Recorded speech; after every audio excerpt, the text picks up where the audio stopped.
हनुमान जी महाराज को 3 तरह की माला समर्पित होती है। एक आंकड़े के पत्ते की, दूसरी बेलपत्र के पत्ते की, तीसरी पीपल के पत्ते की।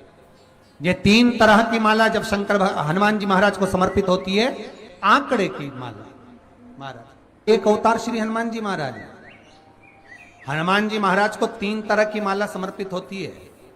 एक आंकड़े के पत्ते की, दूसरी बेलपत्र के पत्ते की, तीसरी पीपल के पत्ते की। ये 3 तरह की माला जब हनुमान जी महाराज को समर्पित होती है, आंकड़े की माला महाराज, आंकड़े के पत्ते की जो माला होती है, ये माला कार्य की सिद्धि के लिए होती है। इसमें एक एक आंकड़े के पत्ते पर सीताराम लिखा जाता है। मात्र एक पत्ता ऐसा होता है जिस पत्ते पर सीताराम नहीं लिखा जाता। 108 पत्ते में से एक पत्ता, बस उस पत्ते को हथेली में रखकर उल्टा हाथ आपको रखना है और अपनी कामना कर कर उस पत्ते को बांध देना है। ये जरूरी नहीं है कि 25 के बाद बांधो, 50 के बाद बांधो या 100 के बाद बांधो, आपकी मर्जी पड़े। उस खाली पत्ते को कहीं पर भी बांध दीजिए और उस माला को अपनी कामना कर कर श्री हनुमान जी महाराज को समर्पित कर दीजिए। माला जब हनुमान जी को चढ़ जाए, तब एक घी का और एक तेल का दिया हनुमान जी के सम्मुख में लंबी बाती का लगा देना है महाराज। एक घी का, एक तेल, और अपनी कामना कर कर आप आ जाइए। आपकी वो कामना 2.5 महीना या 3 महीना, इससे ज्यादा नहीं जाएगा, वो कामना बाबा पूरी करेगा। क्योंकि शिव और हनुमान ये सब एक ही स्वरूप है। अगर व्यक्ति के जीवन में बहुत भारी रोग हो गया है, बहुत ज्यादा कष्ट हो गया है, कैंसर जैसी बीमारी भी अगर उसको घेर ली है और किडनी लीवर सब बेकार हो गया, तो निवेदन है पीपल के पत्ते की माला बनवाओ, 108 पत्ते की, और हनुमान चालीसा का हर पत्ते पर स्मरण करिए महाराज। आप हनुमान चालीसा पढ़ते जाओ, माला में गांठ लगाते जाइए, और वो माला जो व्यक्ति कैंसर से पीड़ित है, हाथ का स्पर्श कराइए और शंकर को चढ़ाइए। केवल अष्टमी तिथि के दिन ये माला समर्पित होना चाहिए, शुक्ल पक्ष की अष्टमी के दिन। आप 2 या 3 अष्टमी को कर कर देखिए, अपने आप दवाई लगना प्रारंभ होगी। कैंसर जैसा रोग भी धीरे धीरे समाप्ति पर आए हमारे। पर करना शुक्ल पक्ष की अष्टमी को। महाराज, कोई बच्चा एग्जाम में बैठ रहा है, सीए की पढ़ाई कर रहा है, कोई बहुत बड़े एग्जाम में बैठा, पास हो ही नहीं रहा, बहुत हार गया, बेलपत्री की माला चढ़ाई। पर बेलपत्र की जो माला है वो केवल प्रदोष पर चढ़ती है श्री हनुमान जी महाराज। आप बेलपत्र की माला चढ़ाओ, 108 बेलपत्र आप श्री शिवाय नमस्तुभ्यम मंत्र का जाप कर कर गांठ लगाकर भगवान श्री हनुमान जी महाराज के सामने पहुंचकर माला को सीधी रखकर, जो व्यक्ति एग्जाम में बैठ रहा है, नौकरी के लिए, अन्य पढ़ाई के लिए, अगर कंपटीशन एग्जाम में भी बैठ रहा है, तो माला को हनुमान जी महाराज, और हनुमान जी कौन से होना चाहिए? पूर्वमुखी। हनुमान दक्षिण मुखी नहीं चाहिए, पूर्व में जिन हनुमान जी का मुख हो वो माला ऐसी समर्पित कर कर हनुमान चालीसा का पाठ कर कर 3 बार स्मरण कर कर माला श्री हनुमान जी को पहना दीजिए। ऐसा कोई एग्जाम नहीं जिसमें से आप निकल ना पाए, पर करना आपको पड़ेगा। प्रदोष का दिन होना चाहिए, प्रदोष के दिन भगवान, और प्रयास जहां तक हो सके प्रदोष काल में अगर चढ़ाएंगे तो ज्यादा फलदायी रहेगा प्रदोष। और कई लोग तो ऐसे हैं, उनको आज तक हनुमान चालीसा पढ़ना नहीं है, आज तक कोई चालीसा, चाहे गायत्री चालीसा हो, लक्ष्मी चालीसा हो, शिव चालीसा हो, पढ़ना ही नहीं आती, बस बैठ गए भगवान के सामने और पढ़ लिया आसन लगा के। नहीं नहीं नहीं, चालीसा पढ़ने का भी एक नियम है। अगर कोई लक्ष्य लेकर पढ़ रहे हो तो उसका एक नियम है। पूरी जिंदगी पढ़ते रहोगे तो भगवान की प्राप्ति नहीं है, पर लक्ष्य लेकर अगर पढ़ा है, आसन से जिस भगवान की चालीसा पढ़ रहे हो उसकी मूर्ति या उसका फोटो आपके सामने होना चाहिए। एक घी का दिया, अगर हनुमान चालीसा पढ़ रहे हो तो या तो घी का दिया जलाओ, वो भी गाय के घी का हो, भैंस के घी का मत जलाना। हनुमान जी कभी प्रकट नहीं होंगे भैंस के घी से। घी का दिया लगाइए अगर चालीसा का पाठ कर रहे हो हनुमान जी का। और बहुत ज्यादा संकट है, बहुत ज्यादा परेशानी है, तो हनुमान चालीसा का पाठ करो तो तिल्ली के तेल का दिया लगाओ, काली तिल के तेल का दिया, तिल का तेल का दिया हनुमान जी के सामने आसन बिछाकर। बहुत तकलीफ है तो 3 पाठ प्रतिदिन करो। और एक आसन से जितने समय 9 बजे अगर आप बैठते हो पाठ करने तो 9 बजे ही बैठना। 11 दिन तक प्रतिदिन 3 पाठ रोज करो। एक पानी का लोटा, कलश, तांबे का जल अर्थात तांबे का लोटा हो, स्टील का लोटा हो, तुम्हारे पास जो कलश हो उसमें जल भरकर एक सिक्का उसमें पटक कर, एक लौंग पटक कर प्लेट से ढक कर रख दो और प्रतिदिन बस टाइम पर बैठकर पाठ करो। 11 दिन पूर्ण होंगे। जिस कामना से आपने पाठ करा है बस वो सिक्का, वो लौंग कलश में से निकाल लो, जल का आचमन करो और जिस काम के लिए करा है वो जल उस प्रयोग में ले लो। उस प्रयोग, किसी से बात करने जाना है तो वो जल पी कर जाइए, कोई से हाथ मिलाना है तो वो सिक्का, वो लौंग अपने हाथ में रखिए, अपने साथ रखिए। कई लोग कहते हैं हम तो बहुत दिनों से हनुमान चालीसा पढ़ रहे हैं, हम बहुत समय से राम रक्षा स्तोत्र का पाठ कर रहे हैं, हम बहुत समय से ये कर। अरे तो उसको नियम से तो करो। हनुमान चालीसा का प्रागट्य केवल एक दिल से की गई स्तुति। हनुमान जी महाराज की स्तुति, राम जी महाराज की स्तुति तुलसीदास जी ने केवल दिल से करी थी, केवल मन से। और ये नहीं कहते कि हनुमान चालीसा पढ़ोगे तभी भगवान, नहीं नहीं, आप दिल से अगर भगवान को पुकार लीजिए, आप दिल से पुकारो उसको, वो आएगा। नियम है महाराज, बहुत ध्यान दीजिएगा। पंचमुखी हनुमान का एक स्मरण, पंचमुखी हनुमान का एक भाव। महाराज जैसे बहुत ज्यादा तकलीफ अगर व्यक्ति को हो गई है, बहुत कष्टमय जीवन चल रहा है, हार गए हर जगह से और तकलीफमय जीवन चल रहा है, तो पंचमुखी हनुमान का एक शिव महापुराण का और स्कंद पुराण का एक बड़ा सुंदर मंत्र है। उस मंत्र को आप सब एक बार हमारे साथ में बोलें। ओम नमो हनुमते रुद्र अवताराय सर्व शत्रु संहारणाय सर्व रोग हराय सर्व वशीकरणाय रामदूताय स्वाहा। बस इस मंत्र को हाथ में काली तिल लेकर, एक जौ लेकर और गूगल लेकर, थोड़ा सा उसमें गाय का घी डालकर, कंडे को या अग्नि को जलाकर इस मंत्र का 11 बार 21 बार जाप कर कर अपनी कामना कर कर छोड़ दीजिए। कैसा भी रोग हो, बीमारी हो, कष्ट हो, दुख हो, तकलीफ हो, 21 दिन के अंदर वो आनंद आना प्रारंभ कर देता है। इस मंत्र, स्कंद पुराण का, शिव महापुराण का ये मंत्र मूल पंचमुखी हनुमान सुख देंगे।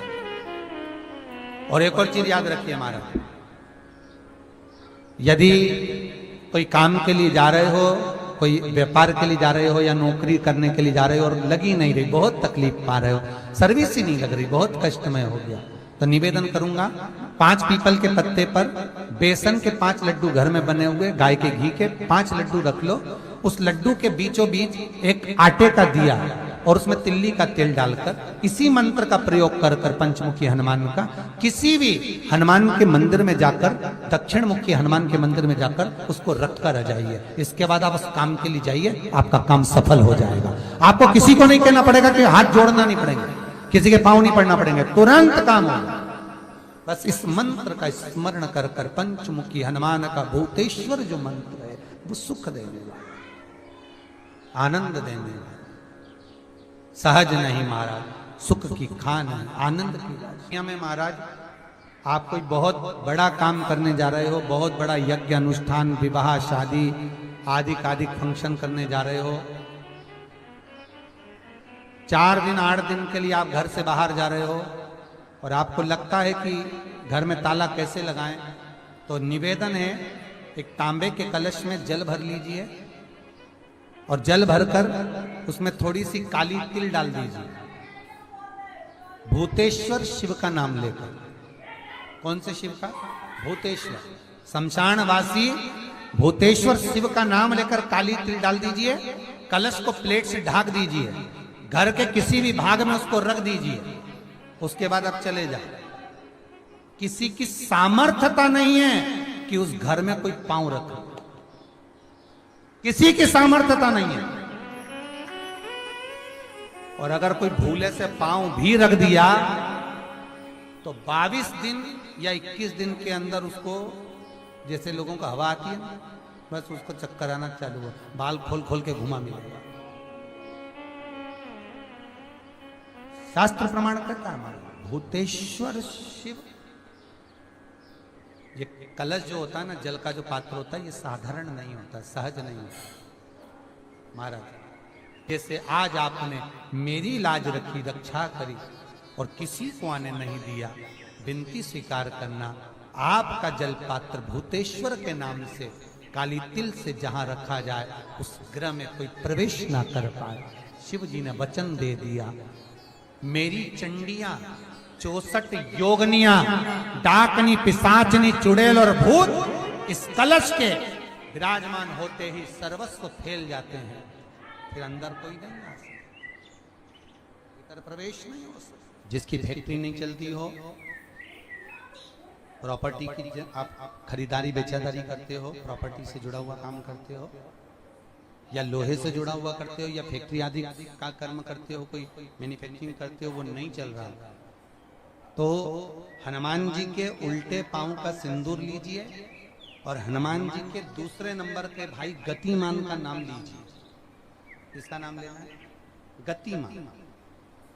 गतिमान का नाम लेकर फैक्ट्री के बाहर या फैक्ट्री पर एक स्वस्तिक का निर्माण कर दीजिए। हनुमान जी के उल्टे पांव के सिंदूर और गतिमान का नाम। कभी आपकी फैक्ट्री कोई काम नहीं निकालेगी, उन्नति की ओर ही लेकर जाएगी, कभी घाटे की ओर नहीं। गतिमान,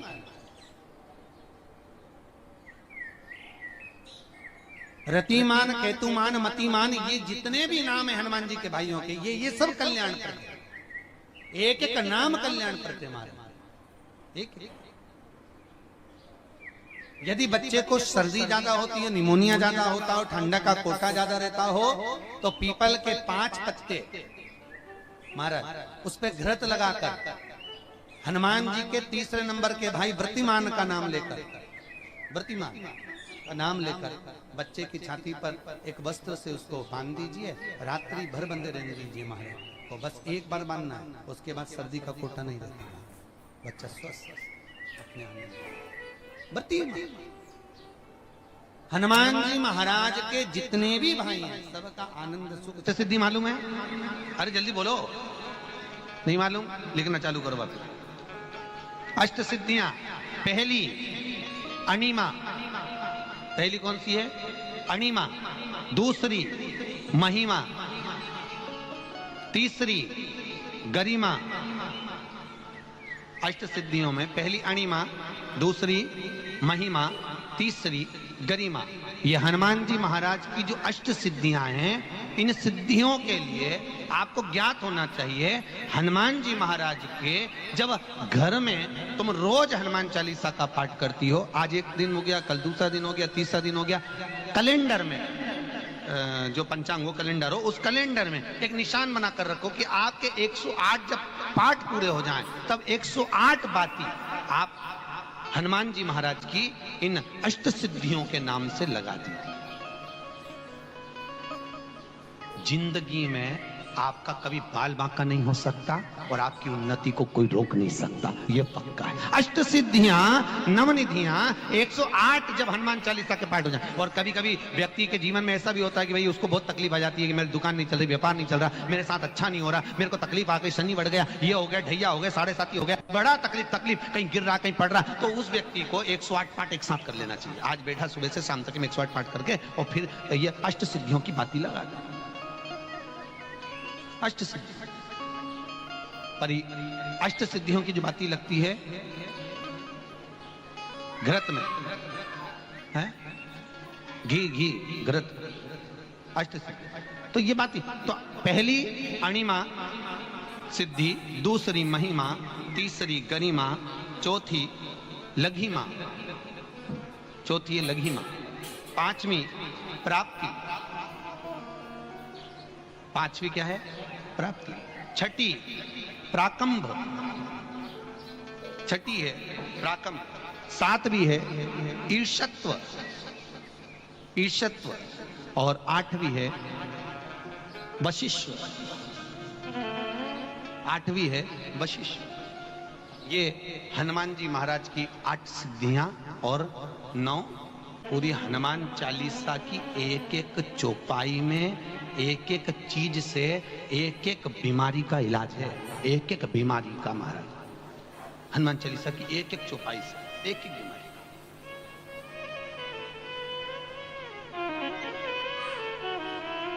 हमारे जीवन को हम चौपाइयों के क्रम से एक एक शब्द का भान करें कि वो उससे हमें प्राप्ति क्या है। अष्ट सिद्धि नवनिधि किस जगह पर स्कंद जी दे रहे हैं? नवनिधियां, जहां पर सेतु बंद हुआ, जहां पर सेतु। तो आप रामेश्वर जाएं, पुराने डाकघर के पास में आज भी 9 शिलाएं नवनिधि के लिए स्कंद देव ने वहां विराजमान करी थी। वहीं हनुमान जी महाराज ने जल पान करा था, वो स्थान आज भी विराजमान। आज हनुमान जी महाराज, अगर किसी पति पत्नी में झगड़ा चल रहा हो, प्रेम नहीं बढ़ रहा हो, बहुत क्लेश हुई और अदालत में बात पहुंच गई, तलाक होने वाला है, तो भी गतिमान का नाम लेकर हनुमान जी के मंदिर में एक ध्वजा लगा दी जाती है और उस पर ध्वजा पर स्वस्तिक बना दिया जाता है गतिमान का नाम लेकर। तो पति पत्नी का प्रेम वापस बढ़ जाता है और तलाक नहीं होता है महाराज। जिसका तलाक नहीं चाहिए, अगर मन से सोच के बैठे कि तलाक चाहिए तो मत करना, पर नहीं चाहिए, प्रेम बढ़ाना है, उसके लिए लगे। तो उन्होंने हनुमान जी से कहा कि तुम क्या चाहते हो? हनुमान जी बोले मेरे को जाना है, क्योंकि जहां राम वहां हनुमान। हनुमान जी जब कहने लगे कि मेरे को जाना है, तो राम जी महाराज बोले नहीं नहीं हनुमान, तुझे सबसे ज्यादा प्रिय क्या है? तो कह राम। तो हनुमान तू कह रहा है सबसे ज्यादा प्रिय है राम प्रिय है, तो एक बार जिस समय देवऋषि नारद का अपमान हुआ, विश्वामित्र बाबा का अपमान हुआ, उस समय पर एक राजा ने जब अपमान करा तो तूने उसको राम नाम लिखकर एक जगह पर बिठा दिया और कहा कि तू राम नाम जपते रहे। उसने राम नाम जपा। तब हनुमान याद कर, मेरे सम्मुख में तू खड़ा था और युद्ध होने वाला था, तो तूने क्या कहा था? प्रभु आप इसको मार नहीं सकते क्योंकि ये आपका नाम ले रहा है। राम से बड़ा होता है राम का नाम, आप इसे मार नहीं सकते। तब आपने ये संवाद कहा था, हनुमान बता तेरी प्रियता क्या है? हनुमान जी कहते हैं प्रभु आपने मुझे जगा दिया, क्योंकि मुझे श्राप ये मिला था कि तू जागेगा किसी की जगाने पर, आपने मुझे जगा दिया, इसलिए है नाथ अब मैं जाना नहीं चाहता, सत्संग करना चाहता।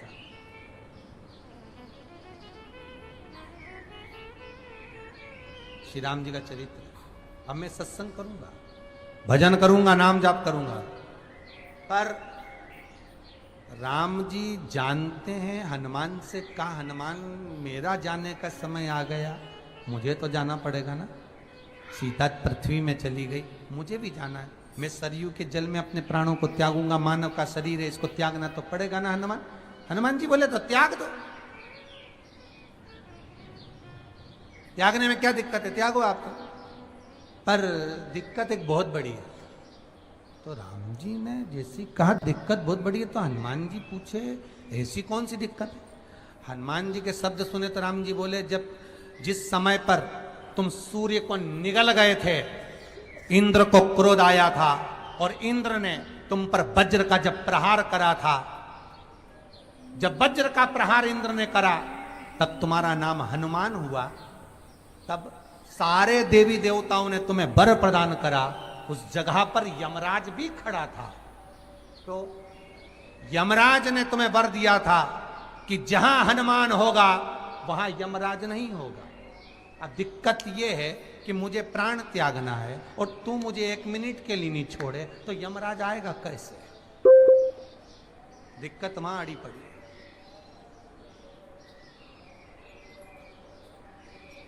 हनुमान जी मुस्कुरा के बोले राम जी महाराज से, प्रभु मैं आपके बिना रह नहीं सकता। तो राम जी बोले मैं भी जानता हूं कि तू मेरे बिना नहीं रह सकता, पर एक काम तो कर सकता है ना। क्या? मैं अगर कोई काम बताऊंगा तो तू करेगा कि नहीं करेगा? हनुमान जी बोले आपका काम और मैं ना करूं, ऐसा कभी हुआ है? जरूर करूंगा। ठीक है, बस अब राम जी महाराज ने सोच लिया कि हनुमान को जाने से पहले काम पर लगा। अब वो कौन सा काम था? बोलो रे भाई, हनुमान जी को कहां काम पर लगाया राम जी ने? किस जगह पर काम पर लगाया? अरे सभी ने रामचरितमानस सुनी है, खूब सुनी, जल्दी बताओ। राम जी महाराज ने प्राण त्यागते समय, सरयू जी में प्राणों को देते समय, राम जी ने हनुमान जी को किस काम में लगाया था? कि राम जी ने अपने हाथ की एक मुद्रिका जिस पे राम लिखा हुआ था, वो मुद्रिका एक अयोध्या की एक सरंग में जमीन में डाल दिया और हनुमान से कहा जा जरा ढूंढ के लेके आ, मैं अभी घूम कर आया। और हनुमान जी तलातल रसातल भूमि के नीचे पताल में चले गए उस मुद्रिका को ढूंढने के लिए जिस पे राम लिखा है। और हनुमान जी पूछते भी जा रहे, राम कहाँ है? राम की मुद्रिका पड़ी थी, राम की अंगूठी है। अब राम का ही सत्संग करते करते जा रहे और राम जी चले गए सरयू, क्योंकि हनुमान अगर होगा तो यमराज नहीं आ सकता। हनुमान को यहां से हटाना पड़ेगा, तब यमराज लेने के लिए आ सकता। तब यम आए, क्योंकि यम अपने नियम को धारण करेगा, चाहे कृष्ण हो चाहे राम। वही बात फिर याद कर लीजिए,